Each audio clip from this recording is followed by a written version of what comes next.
Hey everyone, welcome to my YouTube channel education update 07। तो guys, कैसे हो आप सभी? होप आप सभी अच्छे होंगे। आज की वीडियो में हम पढ़ने जा रहे हैं क्लास 10th की जो ट्रिग्नोमेट्री है उसकी जो एक्सरसाइज 8.1 है उसका इंट्रोडक्शन पढ़ेंगे और एक एग्जाम्पल के माध्यम से इस एक्सरसाइज को अच्छे से समझने की कोशिश करेंगे। तो आइए गाइज, आज की वीडियो स्टार्ट करते हैं। तो सबसे पहले आपको यह जानना जरूरी है कि ट्रिग्नोमेट्री होती क्या है।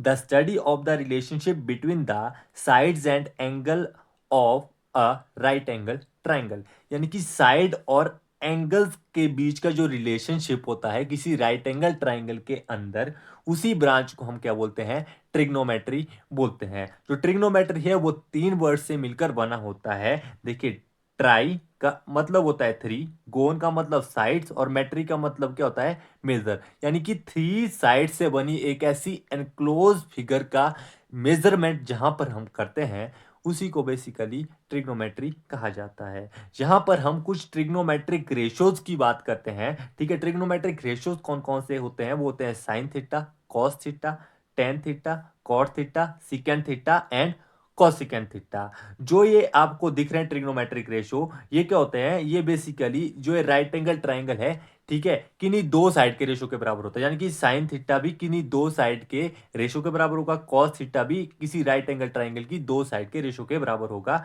ठीक है, यहां पर एक क्वेश्चन और उठता है कि जो ये थीटा है ये यहां पर क्या होता है? जो थीटा है वो किसको रिप्रेजेंट करता है? वो यहां पर रिप्रेजेंट करता है एंगल को। ठीक है जी। तो अब मैं आपको राइट एंगल ट्राइंगल के बारे में कुछ और चीजें बताता हूं। जो राइट एंगल ट्राइंगल है उसमें एक होता है बेस, एक होता है परपेंडिकुलर और एक होता है हाइपोटेन्यूज। ठीक है जी। यहां पर ये वाला एंगल तो फिक्स होता है, ये होता है 90 डिग्री का, और इसके जो सामने वाली साइड है वो सबसे बड़ी होती है और इसको क्या बोलते हैं? हम हाइपोटेन्यूज बोलते हैं। ठीक है, और जो ये एंगल थीटा है ये यहां पर भी हो सकता है और यहां पर भी हो सकता है। पर आपको एक चीज ध्यान में रखनी है, अगर बाय द वे यहां पर थीटा होता है, ठीक है, जो ये थीटा है इसके जो साथ वाली साइड है ये होती है बेस, और इसके जो सामने वाली साइड है वो क्या होती है? परपेंडिकुलर होती है। ठीक है, तो एक डायग्राम देखिए, मैं आपको और ड्रॉ करके दिखाता हूं। यहां पर देखिए एक राइट एंगल ट्राइंगल मैंने और ड्रॉ कर दी है।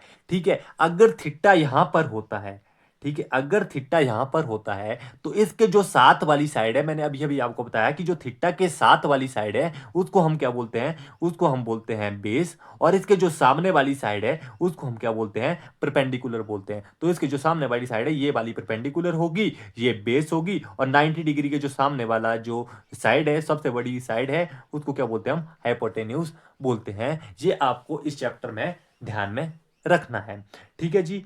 अब इस चैप्टर में हमने क्या करना होता है? जो रेशियोज निकालने होते हैं कि साइन थीटा किन दो रेशियोज के बराबर होगा। मैं आपको बेसिकली बता देता हूं। जो साइन थीटा है वो होता है perpendicular upon hypotenuse, cos theta है वो होता है आपका बेस अपॉन हाइपोटेन्यूज, जो आपका टेन थीटा है वो इक्वल होता है परपेंडिकुलर अपॉन बेस। अब आपको यहां पर एक और चीज दिख रही होगी, देखिए मैंने एक सीक्वेंस में इनको लिखा हुआ है। साइन थीटा के आगे कोसिकेंड थीटा, कॉस थीटा के आगे सिकेंड थीटा, टेन थीटा के आगे कॉट थीटा। ठीक है, जो आपका साइन थीटा है वो कोसिकेंड थीटा का ऑपोजिट है, या फिर कोसिकेंड थीटा है वो साइन थीटा का ऑपोजिट है। मैं आपको बताता हूं कैसे। जो आपका साइन थीटा है वो ऑपोजिट होता है कोसिकेंड थीटा का, यानी कि साइन थीटा को हम लिख सकते हैं 1 ओवर कोसिकेंड थीटा। इसी तरह से जो आपका कॉस थीटा है ये इक्वल होता है 1 ओवर सिकेंड थीटा के, और इसी तरह से जो आपका टेन थीटा है ये ऑपोजिट होता है किसका? कॉट थीटा का। तभी इनको एक पैटर्न में लिखा गया है। ठीक है, जो साइन का ऑपोजिट है वो कॉसिकेंट है, कॉस का ऑपोजिट सिकेंड थीटा, टेन का ऑपोजिट होता है कॉट थीटा। ये भी आपको क्या है? ध्यान में रखते हुए चलना है। ठीक है जी। अब आपको क्या करना होता है? जो ये ट्रिग्नोमेट्रिक रेशियो है, ठीक है, अब आपको इनका जो रिलेशनशिप है वो एक राइट एंगल ट्राइंगल के साथ निकालना होता है। ठीक है, आपको मैंने अभी बताया साइन थीटा होता है perpendicular upon hypotenuse, cos theta base upon hypotenuse, tan theta perpendicular upon base के बराबर होता है। ठीक है, तो इसके लिए मैं आपको एक मंत्र देने वाला हूं जिस तरह से आपको ये आसानी से लर्न हो जाएंगे। देखिए कैसे। पंडित बद्री प्रसाद हरि हरि बोल। ये एक मंत्र है। ठीक है, मैं एक बार लिख भी लेता हूं। ठीक है, पंडित बद्री प्रसाद हरी हरी बोल। ठीक है, जो आपका ये P अपॉन एच है ना, ये आपको ध्यान में रखते हुए चलना है। जो फर्स्ट वाला है P अपॉन एच, ठीक है, यानी कि परपेंडिकुलर अपॉन हाइपोटेन्यूज, ये होता है आपका साइन थीटा के बराबर। जो आपका बेस अपॉन हाइपोटेन्यूज है, ये होता है आपका कॉस थीटा के बराबर। और जो आपका परपेंडिकुलर अपॉन बेस है, ये होता है किसके बराबर, टेन थीटा के बराबर होता है। और अभी अभी मैंने आपको एक और चीज भी बताई कि जो साइन थीटा है उसका जो ऑपोजिट है वो होता है आपका कोसिकेंट थीटा। कॉस थीटा का opposite secant theta, tan theta का ऑपोजिट कॉट थीटा। यानी कि अगर साइन थीटा की वैल्यू है परपेंडिकुलर अपॉन हाइपोटेन्यूज, जो आपका कोसिकेंट थीटा इसका ऑपोजिट है, यानी कि कोसिकेंट थीटा हो जाएगा हाइपोटेन्यूज अपॉन परपेंडिकुलर। इसी तरह से अगर कॉस थीटा बराबर है बेस अपॉन हाइपोटेन्यूज, तो आपका जो सिकेंट थीटा है ये बराबर हो जाएगा इसका ऑपोजिट, यानी कि हाइपोटेन्यूज अपॉन बेस। इसी तरह से अगर टेन थीटा बराबर है किसके, परपेंडिकुलर अपॉन बेस के, तो कॉट थीटा इसका ऑपोजिट हो जाएगा बेस अपॉन परपेंडिकुलर के बराबर। ठीक है जी, ये चीजें आपको ध्यान में रखते हुए चलना है।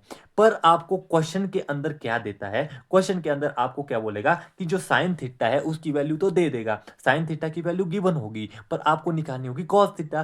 पर बेसिकली जो साइन थीटा है वो बराबर होता है परपेंडिकुलर अपॉन हाइपोटेन्यूज। ठीक है, अब बेस की वैल्यू कैसे निकाले, उसके लिए क्या आई, उसके लिए आई पाइथागोरस थ्योरम। मैं आपको बताता हूं पाइथागोरस थ्योरम क्या होती है। पाइथागोरस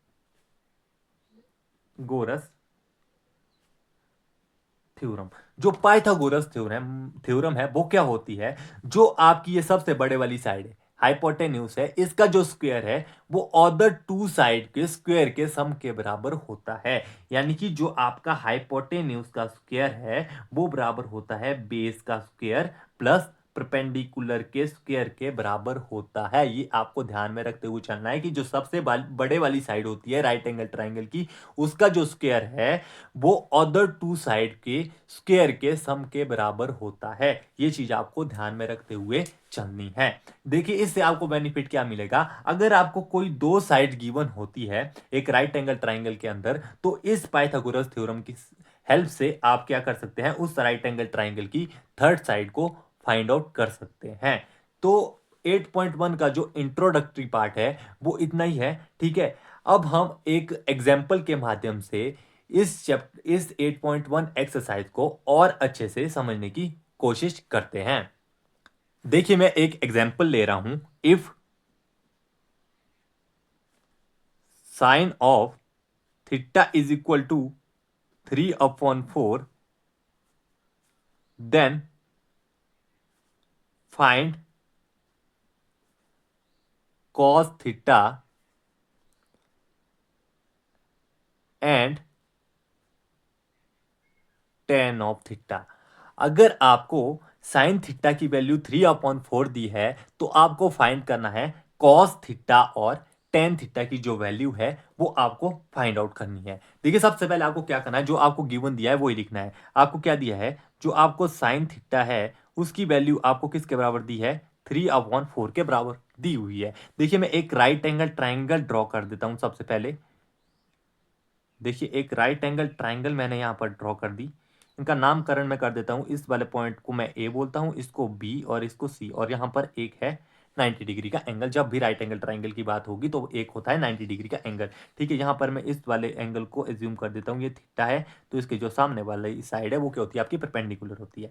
हमें अभी अभी मैंने आपको बताया कि जो साइन थीटा है वो बराबर होता है परपेंडिकुलर अपॉन हाइपोटेन्यूज। देखिए इस राइट एंगल ट्राइंगल में आपको परपेंडिकुलर दिख रहा है ए बी, और जो आपका हाइपोटेन्यूज है वो दिख रहा है आपको ए सी। यानी कि मैं इसको लिख सकता हूं बेसिकली ए बी अपॉन ए सी के इक्वल मैं इसको लिख सकता हूं ए बी अपॉन ए सी। यहां से आपकी जो ए बी है उसकी वैल्यू आएगी कितनी, आप बताइए, 3 आएगी। जो आपकी ए सी है उसकी वैल्यू किसके बराबर आएगी, 4 के बराबर। यहां से आपको मिला ए बी 3, और जो आपकी ए सी की वैल्यू है 4 मिली। पर हमें फाइंड आउट क्या करना है, हमें फाइंड आउट करना है कॉस थीटा और टेन थीटा। ठीक है, तो हमें यह भी पता है जो आपका कॉस थीटा है वो बराबर होता है किसके, बेस अपॉन हाइपोटेन्यूज। पर हमें तो किसी इस राइट एंगल ट्राइंगल के अंदर सिर्फ दो ही साइड गिवन है। ठीक है, हमें तीसरी साइड निकालनी है, तो इसके लिए हम यूज करते हैं किसका, पाइथागोरस थ्योरम का। तो हम यहां पर लिखेंगे वी नो by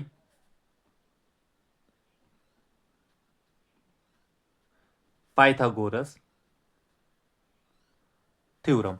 देखिए जो आपकी पाइथागोरस थ्योरम है वो क्या बोलती है, जो आपका हाइपोटेन्यूज है, ये बड़े वाली साइड है, उसका जो स्क्वायर है वो बराबर होता है अदर टू साइड के स्क्वायर के सम के बराबर होता है। बेस का स्क्वायर प्लस परपेंडिकुलर का स्क्वायर। देखो हाइपोटेन्यूज देखिए आपको कितना दिया है, वो दिया है आपको 4, तो यहां पर आप लिखोगे 4 का square is equal to base आपको बीसी है, ये आपको निकालना है, तो बेस आपको बीसी का स्क्वायर प्लस परपेंडिकुलर दिया है 3, तो 3 का स्क्वायर। 4 का स्क्वायर कितना होता है, 4 का स्क्वायर होता है 16 which is equal to BC का स्क्वायर प्लस 3 का स्क्वायर होता है 9। ठीक है, अब इस बीसी के स्क्वायर को एक साइड रख लेंगे हम। ठीक है, तो 16 ये प्लस का 9 है, उधर जाके क्या हो जाएगा, नेगेटिव का 9 हो जाएगा। जो आपका बीसी का स्क्वायर है उसकी वैल्यू कितनी आ जाएगी, उसकी वैल्यू आपकी आ जाएगी 7। ठीक है, अब आपको एक चीज और भी पता होनी चाहिए कि जब स्क्वायर हटता है तो दूसरी साइड प्लस माइनस रूट लगता है, तो आपको यहां से क्या मिलेगा, जो आपको बीसी है उसकी वैल्यू मिलेगी plus minus of under root 7। ठीक है, जो बीसी है उसकी वैल्यू मिली plus minus under root 7।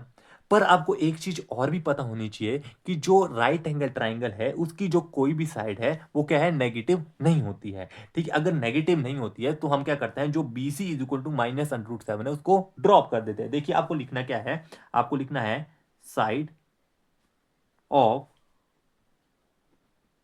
Right angle triangle is never negative, so we drop B C is equal to minus of under root 7। Hindi वाले लिख सकते हैं कि जो सम कॉन्ट्रीब्यूज है उसकी कोई भी भुजा क्या है, ऋणात्मक नहीं होती है, इसलिए हम क्या करते हैं, B C is equal to minus of under root 7 को छोड़ देते हैं। तो यहां से आपको जो बी सी है उसकी वैल्यू कितनी मिल जाएगी, पॉजिटिव ऑफ अंडर रूट 7।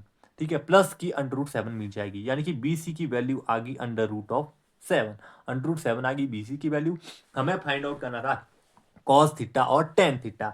हमें ये पता है जो आपका कॉस थीटा है वो बराबर होता है बेस अपॉन हाइपोटेन्यूज। यहां पर बेस दिया है बीसी और हाइपोटेन्यूज दिया है एसी, यानी कि बीसी अंडर रूट 7 है तो अंडर रूट 7 और एसी की वैल्यू 4 है तो 4, यानी कि अंडर रूट 7 अपॉन 4। इसी तरह से आप टेन थीटा की वैल्यू फाइंड आउट कर सकते हैं। Tan theta is equal to, देखिए टेन थीटा है A B upon B C, यानी कि आप लिखोगे A B upon B C is equal to A B की वैल्यू 3, बी सी की वैल्यू अंडर रूट 7, यानी कि 3 अपॉन अंडर रूट 7। ये आपकी किसकी वैल्यू आ जाएगी, टेन थीटा की वैल्यू आ जाएगी। इस तरह से आप अदर ट्रिग्नोमेट्रिक जो फंक्शन है उनकी वैल्यू भी क्या कर सकते हैं, फाइंड आउट कर सकते हैं। होप गाइज आपको आज की वीडियो अच्छी लगी होगी, इससे आपको हेल्प मिली होगी। ठीक है, तो आपको ये वीडियो अंत तक अच्छे से देखनी है। ठीक है, और आपको एक प्रॉब्लम होती है ट्रिग्नोमेट्रिक टेबल में, उसके लिए भी मैं आपके लिए एक वीडियो लेके आ रहा हूं। पर वो टेबल की जो ट्रिक मैं आपको देने वाला हूं उसके लिए आपको सबसे पहले इस वीडियो को अच्छे से देखना पड़ेगा। ठीक है, अगर आपको ये वीडियो क्लियर हो जाएगी तो उस टेबल को आपको करने में कोई प्रॉब्लम नहीं आएगी। उसके लिए मैं आपको ट्रिक एक दो दिन में प्रोवाइड कर दूंगा। तो so guys, thank you for watching education update 07। बने ऐसी ही इंटरेस्टिंग वीडियो देखने के लिए आपको चैनल को सब्सक्राइब करना है, वीडियो को लाइक करना है और इस वीडियो को ज़्यादा से ज़्यादा शेयर कर देना है। Thank you.